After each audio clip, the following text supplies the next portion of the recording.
watch out for him. It started to happen again. Dad! I'm in trouble. You've had some scary dreams, okay? Help! Daddy can't help you now. Freddy is back on Elm Street, and he's not a welcome visitor. A Nightmare on Elm Street, Part 2, Freddy's Revenge, rated R. They obviously had to have a character called Freddy who comes into your dreams and teenagers' dreams and murders them. Didn't necessarily have to be Robert Englund.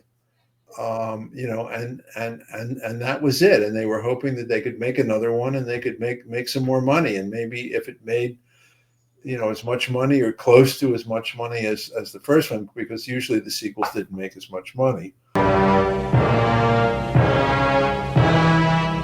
1931, the world was horrified by the motion picture Frankenstein. In 1935, horror turned to terror with The Bride of Frankenstein. In 1990, the makers of Basket Case and Brain Damage bring you... Want a date? Frankenhooker. I didn't almost get to do that. Frank was still not talking to me. They shot half the movie. Oh, he was and I was not on it. Gabe was. There was something. Edgar finally called me. Like, they literally were 3/4 of the way done with the shoot before I finally got the call to go to New York. They'd blown up the hookers already. They'd done like everything. You look at the sets, you look at the costumes. It looks very expensive. You are a big part of that film, behind the scenes and in front of the camera. I wrote the screenplay. I took Chaucer's Canterbury Tales and made a screenplay adaptation. We had costumes from Universal Studios. I went to Universal Studios, to their sound stages, saw their huge warehouses of costumes, and picked out costumes for the show. They knew exactly what we were doing. That was fine. They said, your money still spends. We don't care what kind of production it is. The production itself cost almost $500,000.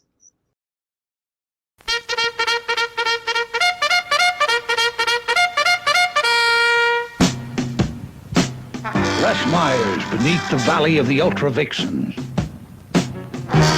Movie maker Russ Meyer, the rural Fellini, serves up a simple, homey tale of Olympian togetherness, faith-healing, bra-busting humor, jogging, and hulking Herculean masculinity. It's a motion picture born to entertainment, vibrant, spellbinding, and so hilariously funny. Beneath the Valley of the Ultra Vixen. Interesting, because we've been trying to get these films for a long time, and I assume that other labels had as well. And the trust just weren't ready yet to partner with somebody. The people at the trust, they're a little gun shy over who they do this with, because they want it to be done in the way that Russ would have done it. And so we had to kind of make a case for why we're the right company for that.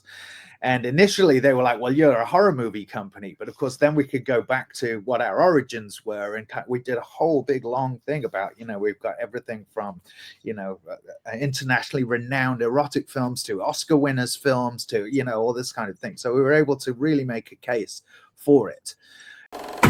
Benet's Bloody Bits. Welcome to Triple B. My name is Jason Benet. I have my February 2026 Vinegar Syndrome subscription box. Quite a bit of things to unpack. Couple surprises in there as well. Bye-bye box. Hello. Demon Warp. I really never thought this was going to get a Blu-ray release, let alone 4K. Blu-ray combo pack. George Kennedy here. Michelle Bauer, 1980s. I thought this belonged to Lionsgate as far as the rights, but it actually was with one of the producers. The gentleman also produced movies like Pinocchio's Revenge and The Sleeping Car. So I don't know. There's multiple producers on this film. I'm not sure exactly which producer they got the rights from, but I'm happy that Vinegar Syndrome got this one. Long overdue for any kind of disc release. Maybe it's not been available since VHS, and that's a long time coming. This is popping in first. We got some Sasquatch going on. A lot of craziness in this film. Beautiful slipcover. Demon Warp. Italian horror. Bacterian, also known as Panic. I'm panicking because you can't see the picture well. David Warp, Lucio Fulci's The Beyond. Great slipcover. Even better artwork inside. This is a 4K Blu-ray combo pack, previously released on disc by Code Red. So the Bill and Walt Olsen guys, rest in peace. Never seen it. Always wanted to see it. I love Italian horror, early 80s especially. In the wake of the box office, global sensation that was Basic Instinct, Sharon Stone, Gene Triplehorn, Michael Douglas, we got a lot of cash-ins. This one is probably the best of them. This is not like a direct-to-video schlocky kind of, Animal Instincts or one of those films like Possessed by the Night by Fred Owen Ray. This is the theatrically released film by MGM, Madonna, Willem Dafoe. Always enjoyed this one. Really cool artwork here with the scales of justice tipping on her red shoes there. I know a lot of people hate this one. Some of the people that are subscribers are like, man, I'm going to sell this thing as soon as my copy comes in. It's trash cinema. It's supposed to be, but it's glossy. It's studio garbage. But that's a good thing. We need more films like this. 90s erotica on a big scale. I'm happy to own this one. I know a lot of people are not. Body of Evidence. Now we jump over to, let's see, Melusine. These are all from the Vinegar Syndrome adult website. We got Jerry Butler. Raw talent. Great artwork. Let's look at the inside. Looks nice. And in honor of Michael Jackson's Thriller, we got Driller. This one's from Wild Eye Releasing. So obviously it's spoofing on Michael Jackson's Thriller, the greatest music video of all time, Driller. You can see that is inspired by Michael Jackson's Thriller album cover, but this one's obviously better for good reason. And then you have even the werewolf in the red jacket. I'm surprised more of these are not on Blu-ray. Edward Penis Hands, whatever. Driller. Wild Eye Releasing is known for horror, but this is adult film from them. So, High School Memories.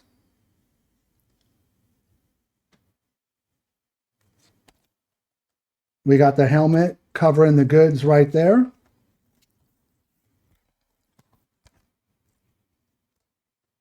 I didn't choose a good background for this unboxing because it keeps getting pixelated, but what are you going to do, right? It's not the end of the world.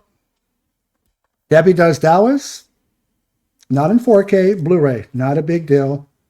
Hut 1, Hut 2. Look at that booty. Now I have both of them. Debbie Does Dallas 1 and 2. I don't give a fuck. It's not on 4K.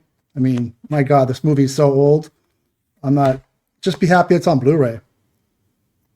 I'm not a 4K cultist. I'll take them when they come, but it's not the end of the world. Not a big deal. Don't need to lose sleep over stuff. Now, Delarium Home Video is now a partner label with OCN Distribution. The horror films they release will be on the Vinegar Syndrome website, and there are some coming. Can't say what they are. But the adult side stuff, whether it's softcore, hardcore, will be over at Melusine. And the first title is Jess Franco's Doriana Gray. Got to cover the slip there a little bit. Jess Franco directed, Lena Romay starring. This does have triple X scenes in it, but it is soft. It's nothing raunchy or anything like that. But the censors in Australia would say otherwise. Because of this release in Australia, the film is banned. And it really was this disc that kind of led it to happen. I guess there's nothing wrong with publicity is publicity. If you go to Vinegar Syndrome's website or Melusine, it says like a little disclaimer, this is not going to be shipped to Australia, which is so weird. Is this the 1980s? Is this the video nasties? You would think in this day and age that would be behind us with all the things that are available that are much worse than a 50-year-old film from Jess Franco. But whatever. It's banned in Australia, but you can get it everywhere else. You can also get it at the Full Moon Direct website as well. So Doriana Gray. And the second Delarium Home video release is another Jess Franco film. No Lena Romay, but another risque cover. Love Camp.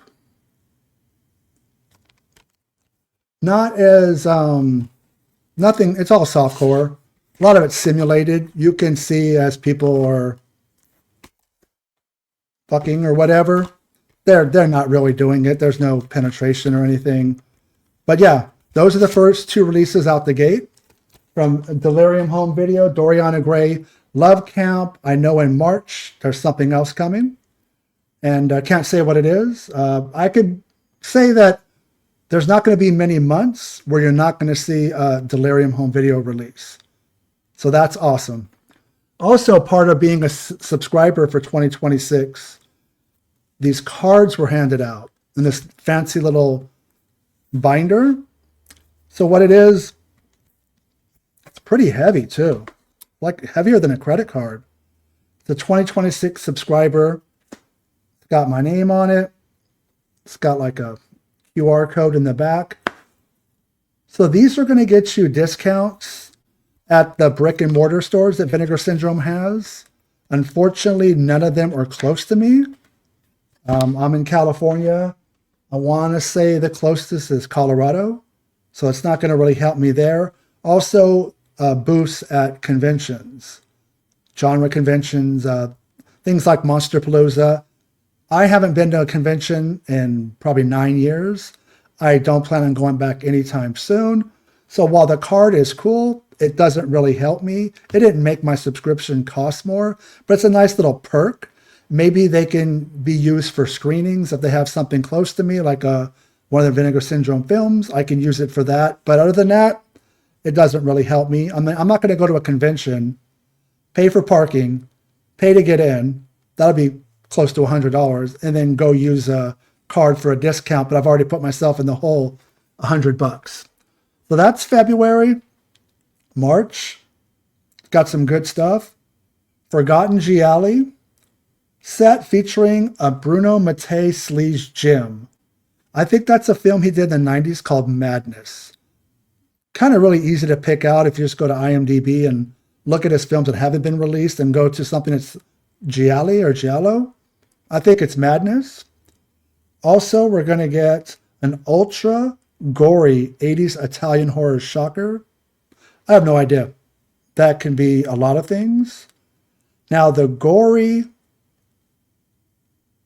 put it back up, gory 90s slasher film. I thought it was going to be Sleeping Car based off of Demon Warp, but there's a new banner that came out and it had Molly Ringwald. Well, it's not Molly Ringwald unless you could tell. To go, a woman smoking a cigarette. And that's the artwork for Office Killer, a 90s film that she did. Don't remember liking it, saw it many years ago, but that looks like the 90s gory slasher. It is gory. It almost plays like a dark comedy than a straight up slasher film. But I'll watch it again. Maybe time has been kind to it and I'll enjoy it. But yeah, that's what's coming in March. You saw what I have for February. What did you guys pick up? What are you looking forward to? Thanks as always for watching. Stay scared and talk to you soon.